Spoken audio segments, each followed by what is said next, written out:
மாதா தொலைக்காட்சி அன்பர்களே, இறந்த நம்பிக்கையாளர்களின் ஆன்மாக்கள் இறைவனிலே நித்திய இளைப்பாற்றி அடைய நமது மாதா தொலைக்காட்சியோடு இணைந்து ஒரே குடும்பமாக மன்றாடுவோம். ஆர் ஜோசப் இக்னேஷியஸ் 12ஆம் ஆண்டு நினைவஞ்சலி.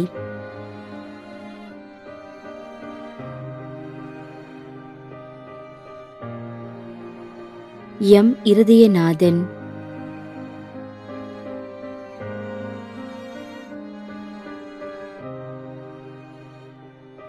திரு ஜே கிறிஸ்டிடயஸ்.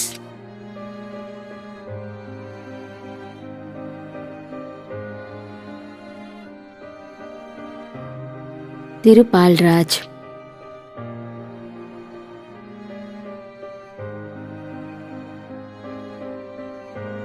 வி ஆரோக்கியசாமி 40ஆம் நாள் நினைவஞ்சலி.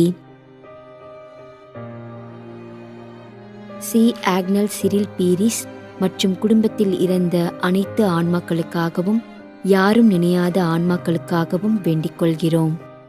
மேலும் கொரோனா நோயினால் பாதிக்கப்பட்டு இறந்த அனைத்து நம்பிக்கையாளர்களின் ஆன்மாக்களுக்காகவும் யாரும் நினையாத நம்பிக்கையாளர்களின் ஆன்மாக்களுக்காகவும் மன்றாடுவோம்.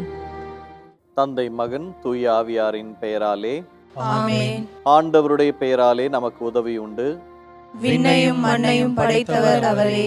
திருவெளிப்பாட்டு நூலிலிருந்து வாசகம். அதிகாரம் 14, இறைவார்த்தை 13. விண்ணகத்திலிருந்து ஒரு குரலை கேட்டேன். இது முதல் ஆண்டவரோடு இணைந்த நிலையில் இறப்போர் பேறு பெற்றோர் என எழுது என்று அது ஒலித்தது. அதற்கு தூய ஆவியார், ஆம், அவர்கள் தங்கள் உழைப்பிலிருந்து ஓய்வு பெறுவார்கள், ஏனெனில் அவர்களின் செயல்கள் அவர்களை பின்தொடரும் என்று கூறினார். ஆண்டவரின் அருள்வாக்கு. இறைவனுக்கு நன்றி. நம்மிடையே வாழ்ந்து இறந்து போன இறைவனின் அடியார்களுக்காகவும் மேலும் குறிப்பாக மாதா தொலைக்காட்சி வழியாக நீத்தார் நினைவில் இன்று நினைவு கூறும் இறைவனின் அடியார்கள் அனைவருக்காகவும் மன்றாடுவோம். விண்ணுலகில் இருக்கின்ற எங்கள் தந்தையே, உமது பெயர் தூயது என போற்ற பெறுக. உமது ஆட்சி வருக. உமது திருவுளம் விண்ணுலகில் நிறைவேறுவது போல மண்ணுலகிலும் நிறைவேறுக. எங்கள் அன்றாட உணவை இன்று எங்களுக்கு தாரும். எங்களுக்கு எதிராக குற்றம் செய்வோரே நாங்கள் மன்னிப்பது போல எங்கள் குற்றங்களை மன்னியும். எங்களை சோதனைக்கு உட்படுத்தாதேயும், தீமையிலிருந்து எங்களை விடுவித்தருளும். ஆமென். மன்றாடுவோமாக.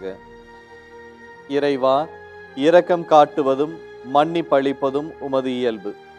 ஆகையால் உமது திருவடிகளுக்கு வந்துள்ள இன்று நாங்கள் நினைவு கூறும் ஆன்மாக்கள் மீது இரக்கம் கொண்டு அவர்களுடைய குடும்பத்தார் மற்றும் மாதா தொலைக்காட்சி குடும்பம் செலுத்தும் ஜெபங்களை ஏற்று அவர்களது குற்றங்களையும் அவற்றிற்குரிய தண்டனையும் மன்னித்து அமைதியையும் முடிவில்லா வாழ்வையும் தந்திடுமாறு எங்கள் ஆண்டவராகிய கிறிஸ்து வழியாக உம்மை மன்றாடுகிறோம்.